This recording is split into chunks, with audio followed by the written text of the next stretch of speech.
Hello and welcome to Clever News. We are reaching you live from Nigeria's capital city, Abuja. In the news, Nigeria moves to contain growing cases of out-of-school children, particularly the girl child, as UNICEF's research findings come under the searchlight. West and Central Africa's biggest airline, Air Peace, to acquire 10 brand new Embraer 195-E2 aircraft to boost its operations. At last, President Abdelaziz Bouteflika of Algeria resigns to stave off continued public protests following his bid for a fifth term in office. I am Prudence Okonna with the details of these and more. The United Nations International Children Fund, UNICEF, has been speaking on the outcome of its research aimed at ascertaining the various factors hindering girl-child education and development in Nigeria, especially in the rural areas of the country. UNICEF, which carried out the research in collaboration with the Federal Ministry of Education, said about 10.5 million children in Nigeria are out of school and that 60% of them are girls. Speaking at a two-day dissemination workshop on the research findings, the Executive Secretary, National Mass Education Commission, NMEC, Professor Abba Haladu, says the presence of female teachers in schools play a vital role in keeping children in schools, especially girls. Professor Haladu was represented at the event by the Commission's Deputy Director in charge of Planning, Dr. John Ede.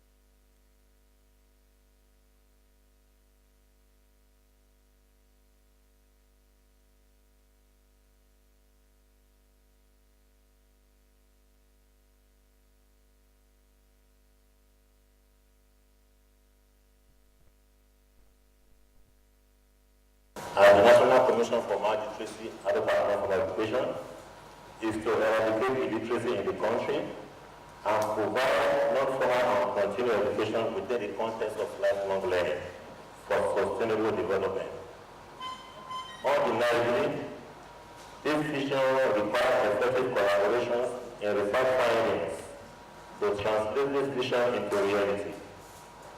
It is based on this premise that the Commission has been partnering with all stakeholders, including UNICEF, USAID, UNESCO, and other sister organizations at federal, state, and local levels, to address and implement activities towards improving the lives of women and children.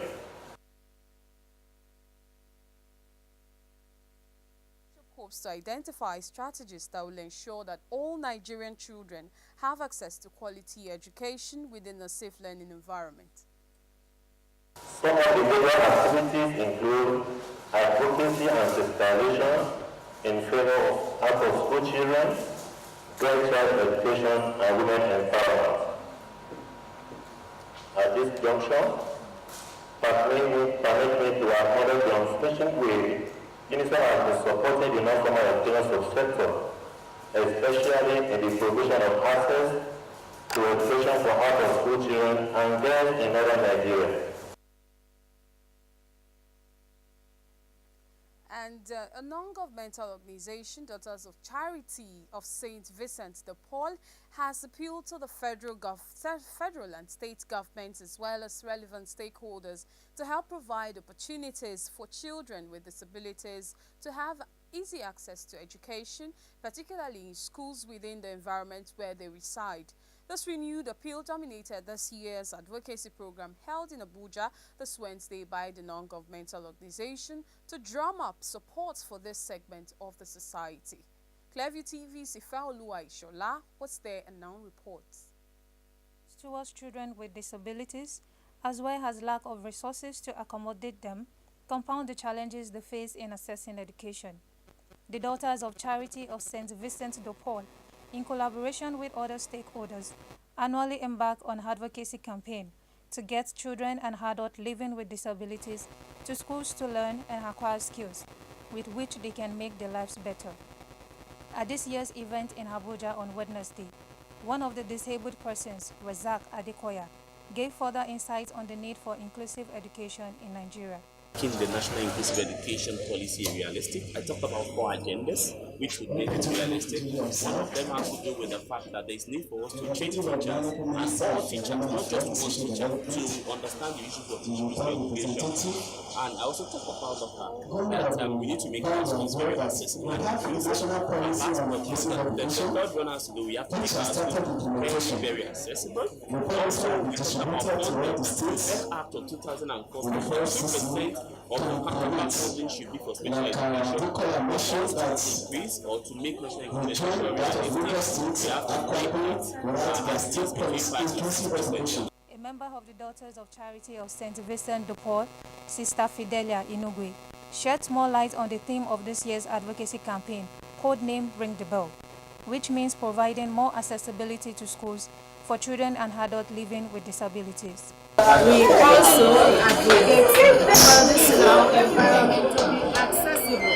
You know it that in Nigeria our structures are full of staircases and rugged environment. So children with disabilities who are on wheelchairs, those who use guide canes, they have difficulty actually accessing the school environment. You go to the toilet, the wheelchair cannot go in, they are not able to use it.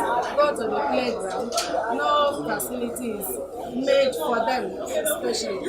And our transport system is very bad. How do these children go to school if the transport system is bad? To ensure an inclusive education system at all levels and lifelong learning, the challenge before government at all levels and philanthropic organizations and individuals is how to encourage children and adults with disabilities to enjoy equal access to education in the country. Ifeoluwa Ishola, reporting for Clearview Television. And Nigeria says it will continue to set the pace in eradicating the scourge of malaria in Africa. The Minister of Science and Technology, Dr. Ogbonnaya Onu, said this when the Committee on Malaria Eradication submitted its report to him in his office in Abuja. Clearview TV's Rose Audu was there and now completes the story. Nigeria hopes to apply biotechnology and nuclear technology to eradicate the disease vector, mosquito, and the malaria parasites responsible for causing malaria. The Minister of Science and Technology, Dr. Ogbonnaya Onu, believes that for Nigeria to be free from malaria, other African nations must be free from the disease, especially so as other countries share border with Nigeria. He therefore called for an increase in the percentage of anti-malaria drugs produced in Nigeria to lessen dependence on imported anti-malaria drugs. There are many countries in the world that have eradicated malaria. The United States of America is a classical example. Many island nations like Cuba also have done so. So a country like Nigeria, our dear nation, if we want to eradicate malaria, even if we do it completely in Nigeria at any given time, it will not be sustainable because we have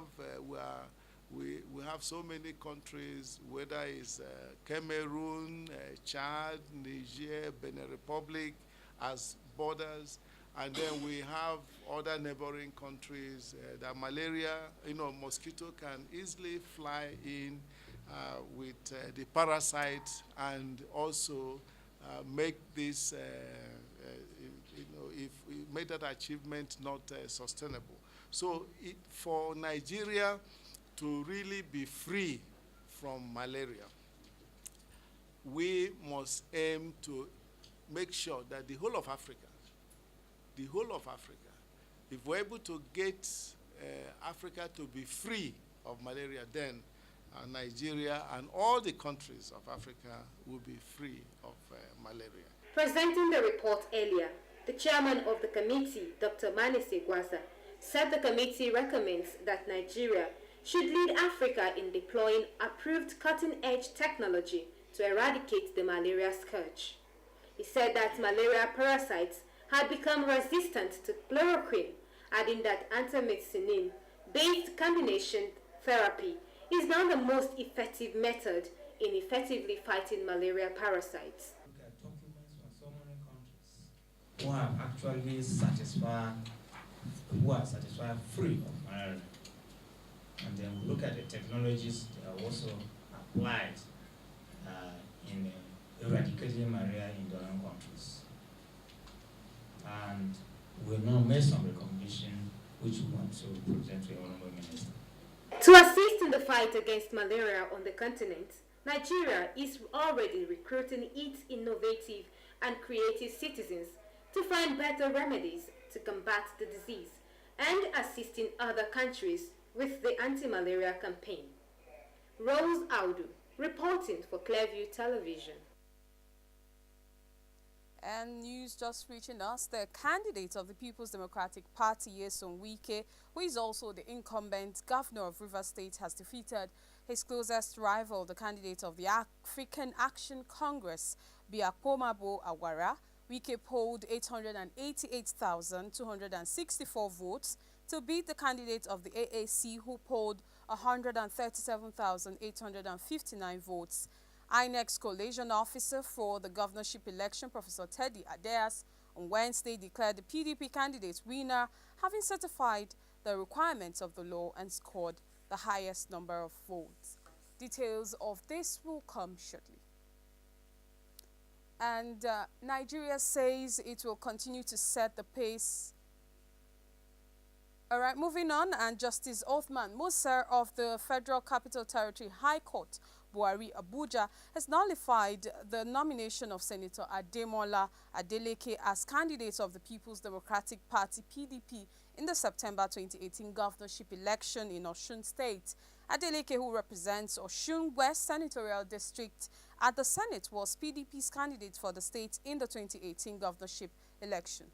Two chieftains of the All Progressives Congress, Wahab Rahim and Adam Ahabib, had in 2018 few days to the governorship election, taking Adeleke to court. Both of them had accused him of not possessing the requisite educational qualification, that is, the secondary school certificate, to contest the office of governor. They consequently paid the court for an order to disqualify Adeleke from participating in the September 22nd governorship election in the state on the ground that he does not have the required educational qualification. Delivering judgment in the suit yesterday, Justice Musa annulled Adeleke's nomination on the ground that he violated Section 177 of the 1999 Constitution. The section stipulates that candidates for the position of governor must be educated up to secondary school level. According to Justice Musa, while the court's findings showed that Adeleke entered secondary school in 1976, there was no record indicating that he actually graduated, since his name was no longer seen in the school's register from 1980. Justice Musa further held that the result Adeleke attached to his form CF001, which he submitted to the Independent National Electoral Commission, was fake, as it was found to be different from the one presented to the court by the principal of Ede Muslim High School, Ede, Osun State. And the Osun State governorship candidate of the People's Democratic Party, PDP, in the 2018 election, Senator Ademola Adeleke, has reacted to the court's judgments that declared him unfit to run for the office of governor in the state. In a statement signed by his campaign organization on Wednesday, Senator Adeleke said he will appeal the ruling, saying it cannot stand as it is flawed in every material particular. The lawmaker described the judgment as a travesty of justice, noting that it ignored 4 critical evidences against validated facts and submissions. And Abuja High Court had earlier this Wednesday nullified the nomination of Senator Adeleke as a candidate of the People's Democratic Party in the September 22nd, 2018 governorship election in the state on the ground that the statement of results of the West African Examination Council WAEC tendered by him is inappropriate. And members-elect of the Kogi State House of Assembly have been issued with their certificates of return by the Independent National Electoral Commission. All 25 members-elect contested and won on the platform of the ruling All Progressives Congress. Speaking shortly after receiving his certificate, the current Speaker of the outgoing 6th Assembly, Matthew Kolawole, said that his re-election would spur him to perform better. He, however, stressed the need to rally members elect behind the party's goal of ensuring continuity in the administration of the state under the leadership of Governor Yahaya Bello. Kolawole thanked the people of Kababunu State constituency for giving him another chance to serve them. And there has been another assassination recorded yet again. It seems like this kind of killings have been on the increase within the political business space in the country. The latest being that of engineer Kingsley Tokine, who hailed from Okwoji in Eshen Central Local Government Area in Edo State. The latest victim was only 42 years old, the prime of his life when he met his untimely death. It was a sad evening when the neighbors of Engineer Kingsley had expected his presence at the meeting he had jointly scheduled to hold with residents in the compound who lived at number 2, Road 2, close to Sunview Estate, opposite Crown Estate, Shongo, Ota, Lagos, but he never showed up. This led to the neighbors paying him a visit, but on getting to his house, found no sign of lights on in the building, except the indicator light from Eco Electricity Distribution Company, even though his vehicle was parked outside, and discovered that there had been a break into his apartment through the kitchen window. At that point, the authorities were called upon to force the entrance door open, only for them to discover his lifeless body on his sofa in his living room. It is said that people, for whatever reason or affiliation, would connive to take a life that you have no ability to create. Reports gathered from the neighbors has it that there were ropes and wires left at the scene by his assailant, which suggests he was strangulated, but we still do not have a hold on the autopsy report at the time of filing this report, as his relatives still seem to be devastated by the news of his demise and refuse to speak to a correspondent. The PRO of Ajiwe Police Station also declined commenting to our correspondent. A policeman who spoke to us on condition of anonymity said it was a clear case of assassination, but the case was still under investigation. And you're watching Clearview News. We'll be back after this time out.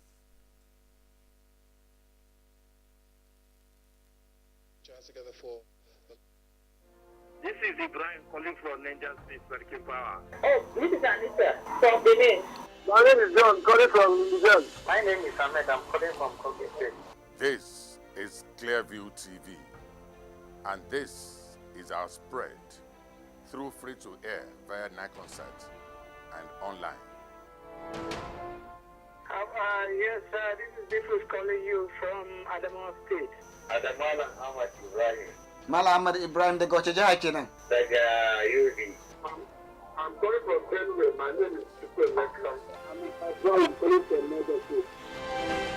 You can imagine how far your advertisements, social announcements, official notices, and jingles will go if you patronize us. It's time to take your messages far at the cheapest rate.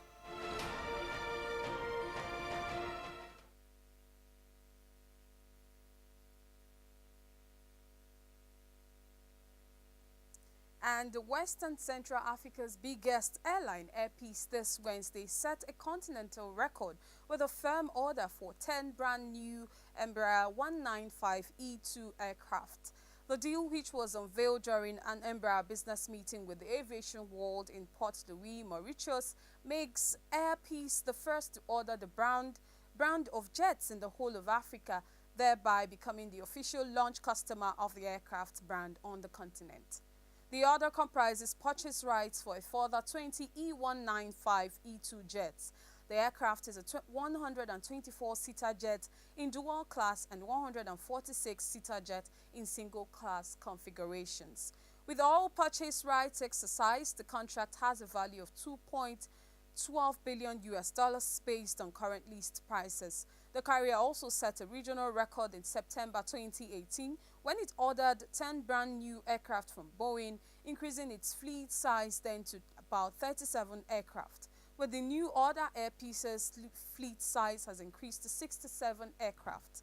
Shortly before the firm order for 10 brand new aircraft from Boeing, Air Peace set a domestic record as the first Nigerian airline to acquire and register the Boeing 777 aircraft in the country. 3 of the 4 wide-body aircraft it acquired for its long-haul operations to Dubai, Sharjah, Johannesburg, London, Houston, Gusau, and Mumbai have so far been delivered.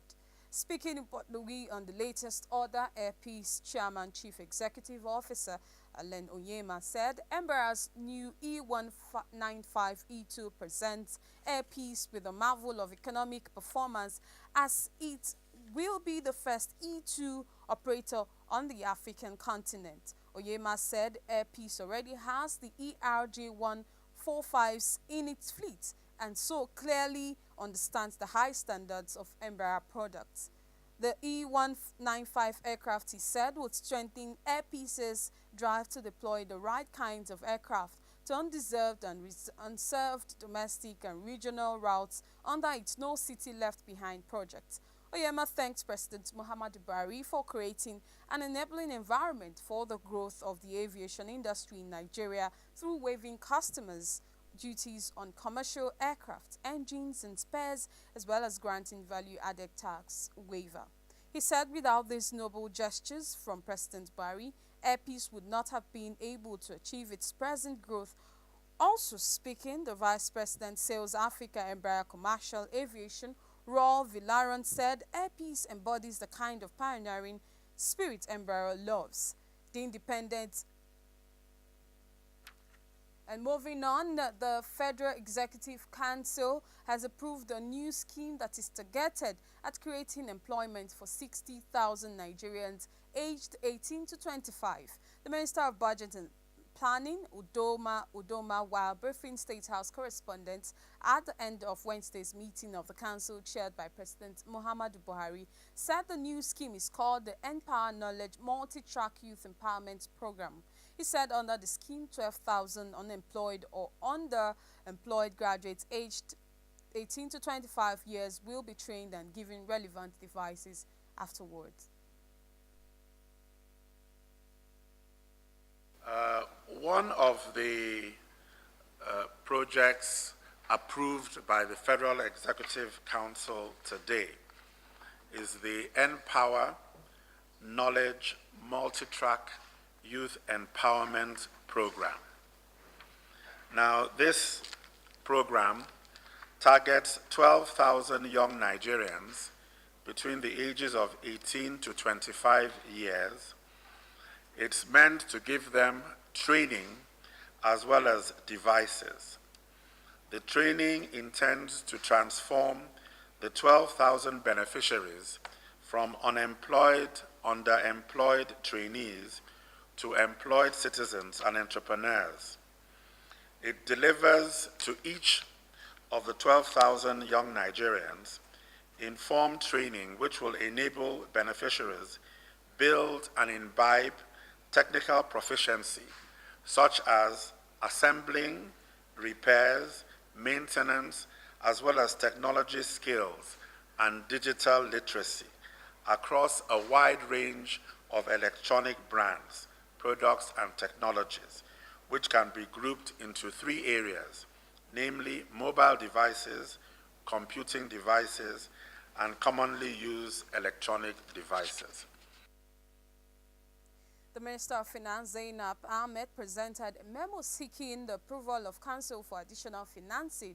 The sum of $6.8 million sought as a loan for AFDB to finance inclusive basic service delivery and livelihood empowerment integrated program for the rebuilding of the Northeast. At the Federal Executive Council, we presented a memo seeking approval of Council for additional financing in the sum of $6.8 million sourced as a loan from the African Development Bank to finance the inclusive basic service delivery and livelihood empowerment integrated program for the rebuilding of the Northeast. There was a previous facility which included coverage in Adamawa, Bauchi, Borno, Gombe, Taraba, and Yobe states. and some specific institutions were beneficiaries. But there is a Federal Science and Technology College in Lassa, Borno State, that was one of the beneficiaries. Because of the insurgency, it suffered severely, but the projects could not be carried out because of the activities of the insurgents. So now what we are trying to do is to go back to this particular institution to make sure that we're able to rehabilitate the institution and also undertake a complete skills training and vocational education project that would mitigate the challenges that the institution has had. There was a previous facility which included coverage of Adamawa, Bauchi, Borno, Gombe, Taraba, and Yobe states, and some specific institutions were beneficiaries. The Independent Corrupt Practices and Other Related Offences Commission (ICPC) says despite the controversy associated with constituency projects inserted in annual national budgets at the behest of lawmakers, it strongly believes that the impact of such projects on the lives of ordinary Nigerians could be more rewarding if fully executed. Chairman of the Commission, Professor Bolaji Owosan-Noye, made this observation amid reports that tend to suggest that constituency projects are subject to abuse and a drain pipe for corruption. Clevy TV's Aniete Patrick tells us more. In the global context, a constituency project is a project conceived by a legislator or a committee or group within a constituency, acting in collaboration with their legislator to execute a community-based project or deliver service to constituents. These projects are intended for developmental projects such as water, rural electrification, rural clinics, among others. Chairman of the Commission says over the years, constituency projects have become enmeshed in controversy between non-state actors, the promoters of the project, and the communities that are supposed to benefit from the project. The level of implementation of constituency projects in 16 focus states for 2015 is quite revealing. Out of 436 constituency projects for that year that were tracked, I think by budget, 145 were completed, 77 reported as ongoing, 211 not executed at all. For 2016, 852 projects in 20 states tracked, 350 completed, 118 ongoing, 41 locations not specified, 343 projects not done at all, given a percentage of about 40% percentage performance in 20 states. In keeping with the obligation of the states to foster a feeling of belonging and involvement among the various peoples of the Federation enshrined in Section 15, Subsection 4 of the Constitution of the Federal Republic of Nigeria 1999, as amended, ICPC launched the Constituency Projects Tracking Group to investigate fraudulent procurement practices in the award of contracts for constituency projects. The level of the delivery of constituency projects necessitates the formation of the Constituency Projects Tracking Group. The formation of this tracking group will enhance this Commission's ability to proactively prevent and eradicate the diversion of public funds by public officers or collaborators. By ensuring the implementation of the projects, the Commission will be supporting the government's objective of bringing development closer to the people. Any public officer, legislator, civil servant, company that attempts to sabotage the projects can be identified, investigated, prosecuted, and if violations of the Act or any other law prohibiting corruption are established, we will follow that process. Stakeholders from civil society organizations, media, and the Nigerian Institute of Quantity Surveyors says there is need to support anti-corruption campaign as it is a killer of the nation's development, as a summary of funds given out in the last 20 years on constituency projects from the national budget sums up to 1.3 trillion and transparency. Aniete Patrick, reporting for Clearview Television. Businesswoman, politician Hail Mary Aipo will be guest on Clearview TV interview program Governance today from 8 p.m. tonight. Questions are to be based on the involvement of women in governance and other areas. Why are women not coming out for political leadership? What is her role as women leader? What are her challenges? What agenda does she want to set for Buhari about women in his second term? Does she foresee a female governor in Nigeria? Amongst others, we will also want her assessment of INEC security agents, voters and government during the elections. 8 p.m. today, Wednesday, April 3rd. And the National Emergency Management Agency says it has received 132 stranded Nigerian returnees from Libya. NEMA's Lagos office coordinator, Idris Mohammed, confirmed the development to journalists on Tuesday in Lagos. According to him, the returnees who arrived the cargo wing of Murtala Mohammed International Airport in Ikeja at about 7:20 p.m. boarded the Burak Air, which took off from Benghazi Airport in Libya. They included 58 adult female, 2 female children, and 4 female infants, while 59 male adults, 5 male children, and 6 male infants, totaling 64 females and 68 males. The stranded Nigerians were assisted back to the country through the humanitarian efforts of the International Organization for Migration and special funding from the European Union for the reintegration process. While receiving the returnees from Ketil Kalslin, the EU ambassador in Nigeria, Mohammed, assured the EU and IOM of the federal government's readiness to partner and cooperate with all development partners in creating a conducive environment where every Nigerian will be able to fend for themselves to reduce the urge to embarking on irregular migrations. The NEMA boss also reiterated the government's commitment to giving all necessary support needed by the international partners. On its part, Ambassador Kelslin advised Nigerians against desperation, stressing that their quest for better opportunities should be born from aspiration. He, however, regretted the spate of irregular migrations, warning that it could put people's lives at risk. He praised all the national and international partners who have been participating in the success story of the exercise. A new publication titled Nigeria's Defense and Security: The Role of Military Families has joined the bookshelf.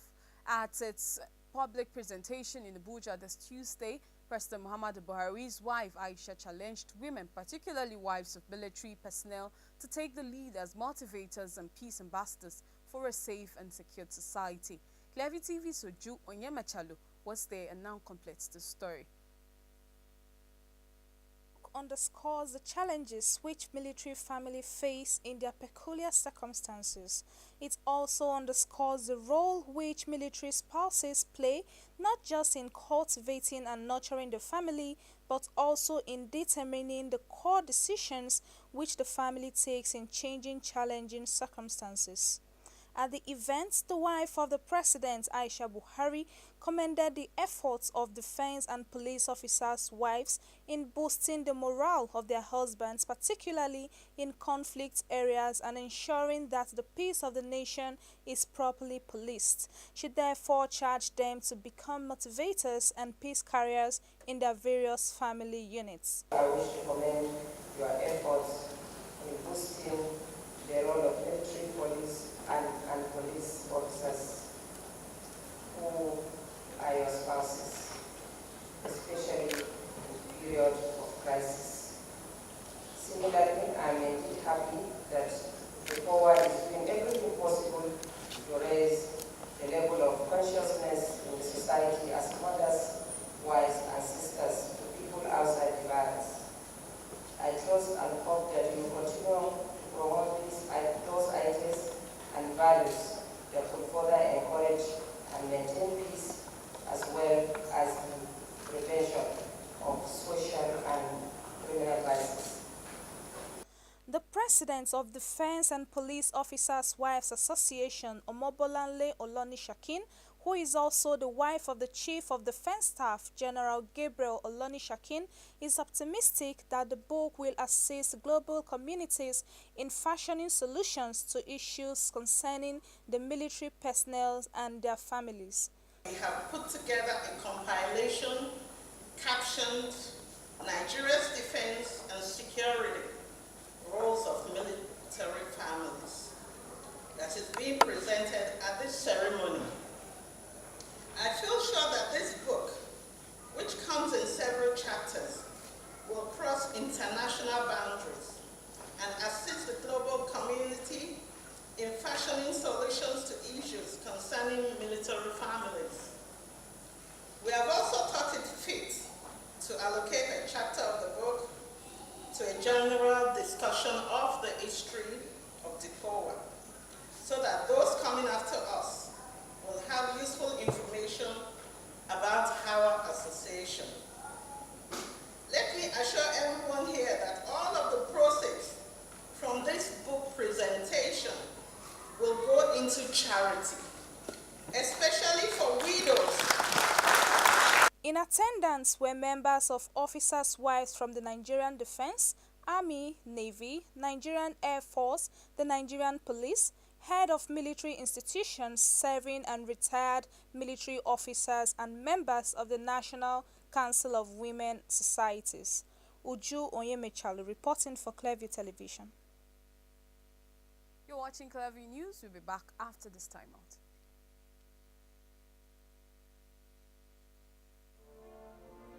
This is Ibrahim calling from Niger State, American Power. Oh, this is Anita from Benin.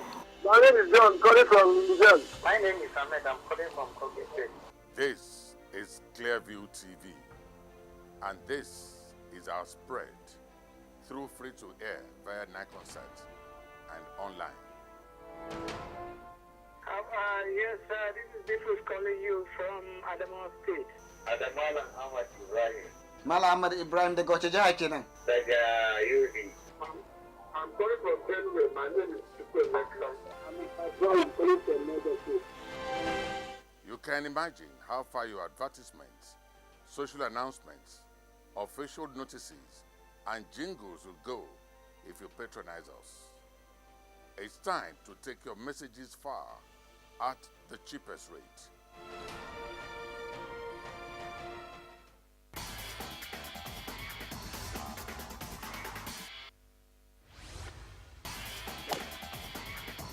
There it is. What a shot from Tiger.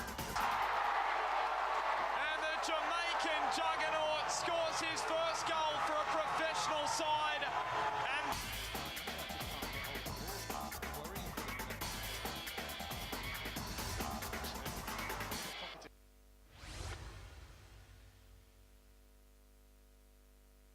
You're welcome back, and next is sports, and we'll begin with commentary on the need for promotion of domestic football.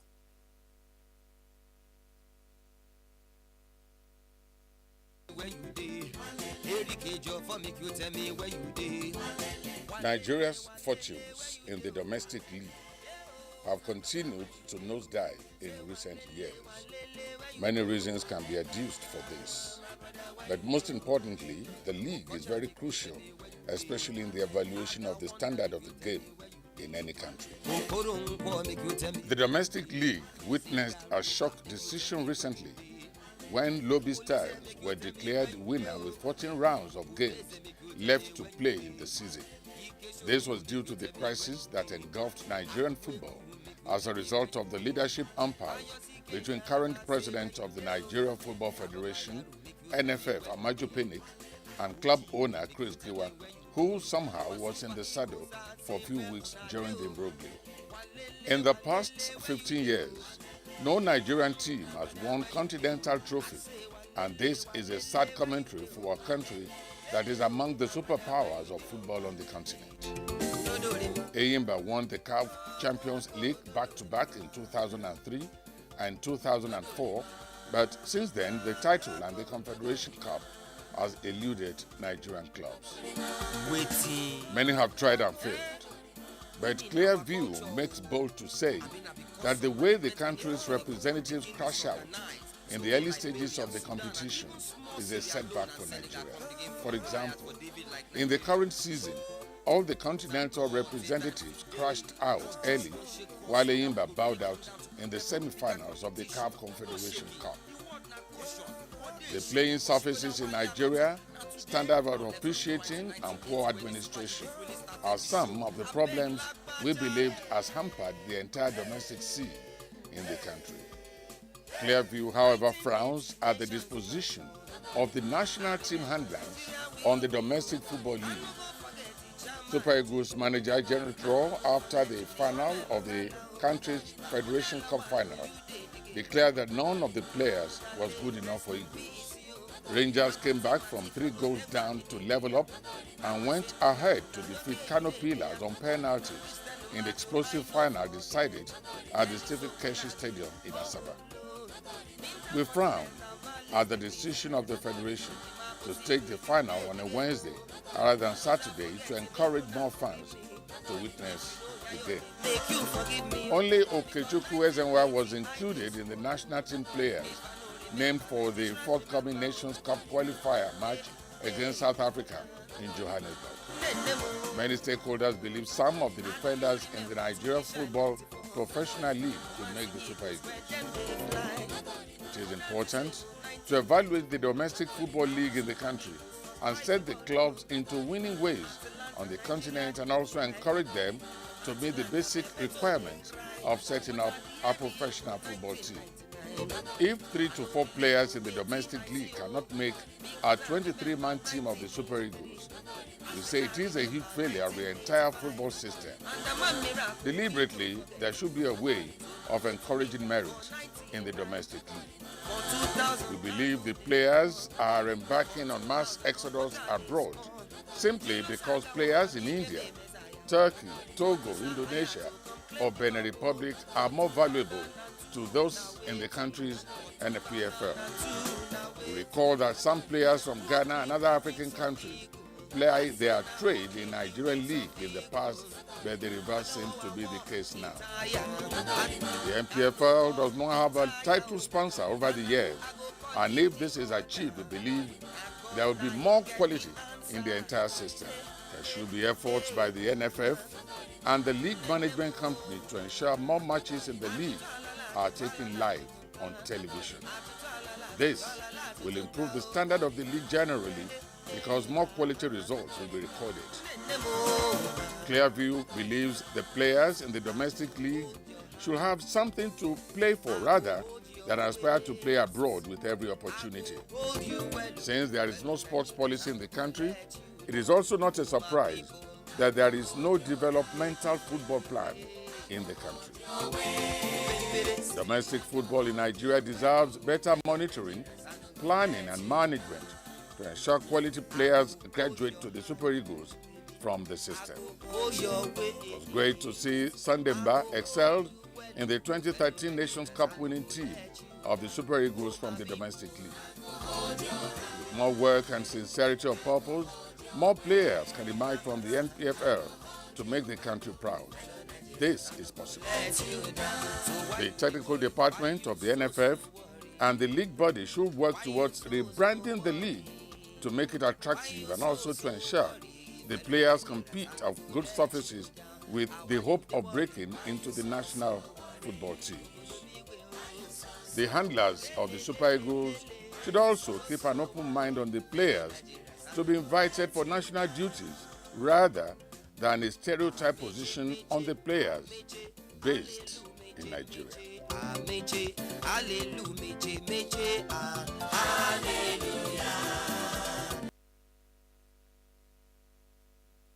And the president of the Nigeria Football Federation, Amaju Pinnick, has raised the hopes of Nigerian footballers by announcing plans to put in place a foundation for their welfare. While delivering his keynote address at the second ITO NFF Football Awards held at the Eco Hotel and Suites, Victoria Island, Lagos, on Monday night, Pinnick said the players were the most important aspect in the beautiful game of football and should be taken care of. Pinnick said the NFF recognizes and appreciates the efforts of Nigerian footballers who have made Nigeria proud both locally and internationally. Pinnick's announcement will no doubt raise the hopes of several Nigerian footballers, especially those who are no longer active, many of whom are now living in poverty. At this moment, we will be going off Facebook. Meanwhile, transmission on our other platforms continue.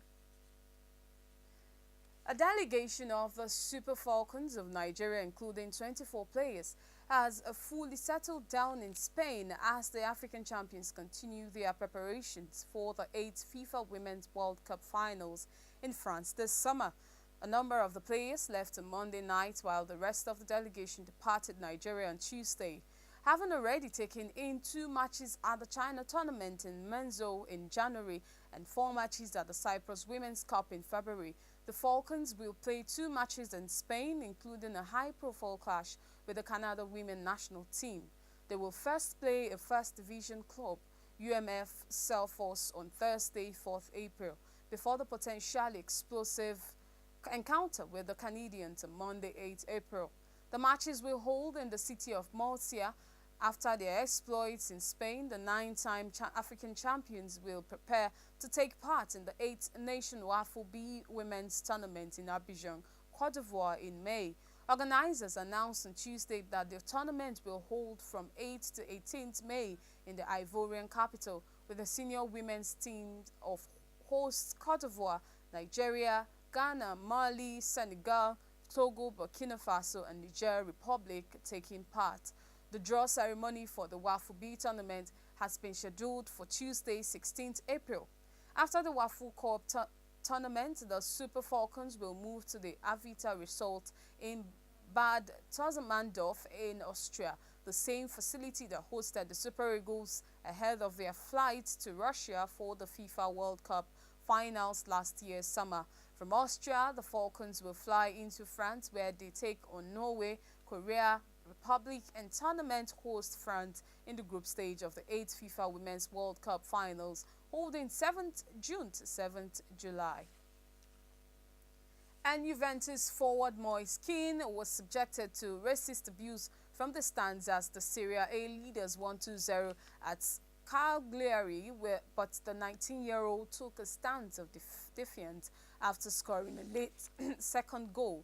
The Italy international was abused all night by sections of the home support, with monkey chants aimed at him, but had the final say by netting Juve's second goal with 5 minutes left.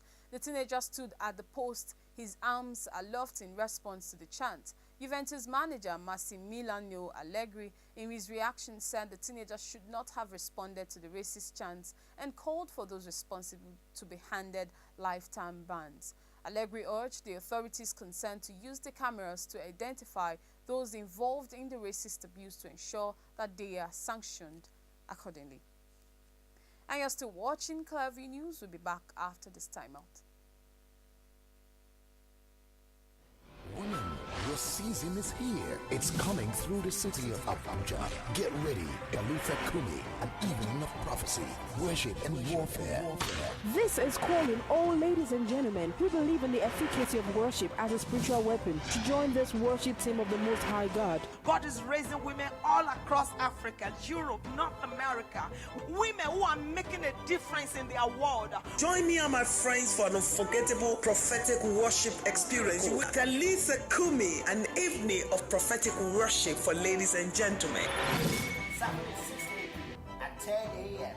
Sunday, 7 April at 4 p.m. Venue, Foursquare Gospel Church, Center of His Excellency, Asukuro, Abuja. Ministry, Sam Alawiye, Ashley Kiye, BA Treasure, Topper Sachs, Dr. Sachs, Kingdom Church Choir, Talita Kumi Praise Band, Reverend Dr. Babachide Olowodola, Pastor Mrs. Ikonko Dusati, Pastor Chideru Musati, Wale Mubi, Host, Pastor Muji Alawiye. Proudly supported by Foursquare Gospel Church, Center of His Excellency.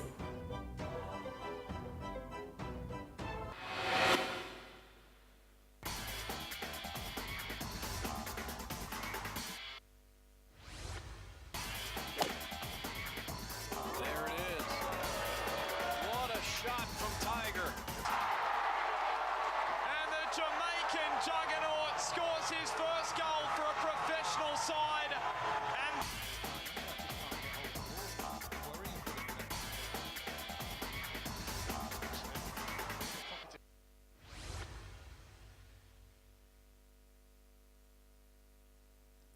And you're welcome from that break. And on the foreign scene, after weeks of massive street protests, President Abdelaziz Bouteflika of Algeria has bowed to public pressure by resigning from office with immediate effect. The 82-year-old Bouteflika, who has been in power for 20 years, had already dropped plans to seek a fifth term following growing opposition to his continued stay in office. His resignation appears to have been informed by calls by the powerful Algerian army that he be declared incapable of carrying out his duties. Bouteflika made a rare appearance on state TV to relinquish power hours after military chief Lieutenant General Ahmed Gaid Salah had called on him to leave office immediately. The alien leader suffered a stroke 6 years ago and has rarely appeared in public scene. Car horns were heard in the streets of the capital, Algiers, as hundreds celebrated the announcement by waving the national flag. According to the constitution, the Senate Speaker would take over as interim head of state until fresh elections are held. And for the first time, an African-American woman has made history with her election as the mayor of Chicago City in the United States. She is Lori Lightfoot, a former federal prosecutor who has not held political office before. She fought off competition from 13 other candidates and dominated the final runoff election with more than 74% when the vote was called. The 56-year-old Lightfoot is also the city's first gay mayor and celebrated on stage with her wife and daughter. She was viewed as an outsider to the race and campaigned on a platform to end political corruption and help lower-income families. Ms. Lightfoot also headed the Chicago Police Board, a civilian oversight body that disciplines police officers. Her final victory came on Wednesday in a runoff vote against Toni Preckwinkle, another African-American woman. Ms. Lightfoot now joins a growing rank of record breakers being elected to high-profile mayoral office across the country. 7 other U.S. cities, including Atlanta, New Orleans, and San Francisco, are now also led by black women. She will take over office from Mayor Rahm Emanuel, who previously served as Chief of Staff under former President Barack Obama. And Brunei is introducing strict new Islamic laws that make anal sex and adultery offenses punishable by stoning to death. The new measure that came into force this Wednesday covers a range of other crimes, including punishment for theft by amputation. The move has sparked international condemnation. Brunei's gay community has expressed shock and fear at what many have described as medieval punishments. The Sultan of the small Southeast Asian nation, Hassanal Bolkiah, on Wednesday called for stronger Islamic teachings without mentioning the new laws. Homosexuality was already illegal in Brunei and punishable by up to 10 years in prison. Muslims make up about 2/3 of the country's population of 420,000. Brunei has retained the death penalty but has not carried out an execution since 1957. The law mostly applies to Muslims, including children who have reached puberty, though some aspects will apply to non-Muslims. Under the new laws, individuals accused of certain acts will be convicted if they confess or if they were witness present. Sultan Hassanal heads the Brunei Investment Agency, which owns the Dorchester Collection and operates of some of the world's top hotels, including Dorchester in London and Beverly Hills Hotel in Los Angeles. Brunei's ruling royals possess a huge private fortune, and its largely ethnic Malay residents enjoy generous state handouts and pay no taxes. And the social media campaign from the French government has been blocked by Twitter because of the government's own anti-fake news law. Since December, France requires online political campaigns to declare who paid for them and how much was spent. But now Twitter has rejected the government's voter registration campaign. Officials said the company could not find a solution than to obey the new law and opted to avoid the potential problem altogether. The hashtag #OJUVote means Yes, I Vote campaign encouraged voters to register for European elections ahead of the deadline. It was operated by the French Government Information Service, which had planned to pay for sponsored tweets. Twitter's refusal to take money from the state to promote the message baffled many in France. One MP, Naima Machao, tweeted, "I thought it was an April Fool's." Interior Minister Christophe Constanta also took to the platform to express frustration with the decision, saying Twitter's priority should be to fight content that glorifies terrorism, not campaigns to register on the electoral lists of the Democratic Republic. The new French law, which took effect in December, is designed to combat anonymous political messages and make clear who is paying for advertisements. It requires online platforms to provide fair, clear and transparent information about the person or company and the amount paid in an open and accessible database format. The Government Information Service says Twitter does not know how to do that and so decided to have a completely hardline policy, which is to cut any so-called political campaign. It argued that the public information message simply asking people to register to vote should not count as a political campaign. And before we go, a look at our top stories.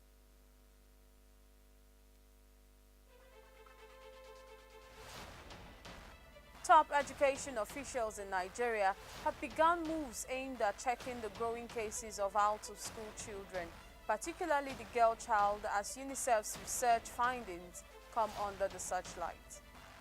West and Central Africa's biggest airline, Air Peace, to acquire 10 brand new Embraer 195E2 aircraft to boost its operations. And we also told you that at last, President Abdelaziz Bouteflika of Algeria has resigned to stave off continued public protests following his bid for a fifth term in office. And that's the news. Remember that you can subscribe to our YouTube channel via Clearview TV, like us on Facebook via Clearview Television Online. You can also follow us on Twitter at Clearview Online, follow us on Instagram at ClearviewTV_NG. You can also watch Clearview TV on Nigecomsat with any free-to-air decoder. For details, contact your local installer. I am Prudence Okona. Many thanks for watching.